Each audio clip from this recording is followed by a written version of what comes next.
काम बहुत सीधा है, कन्या विवाह का आमंत्रण निमंत्रण देना है, और जो भी कनाडा बांग्लादेश में हिंदुओं के ऊपर अत्याचार हो रहा है उसके लिए हिंदुओं को जगाना है।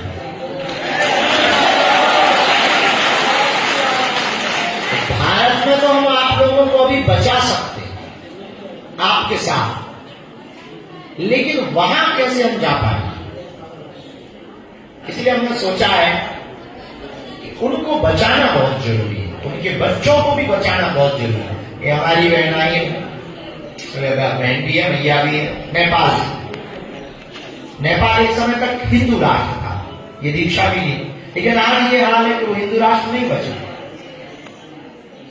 और हमारी सनातन संस्कृति इतनी अद्भुत है, पीस के लिए, शांति के लिए, हैप्पीनेस के लिए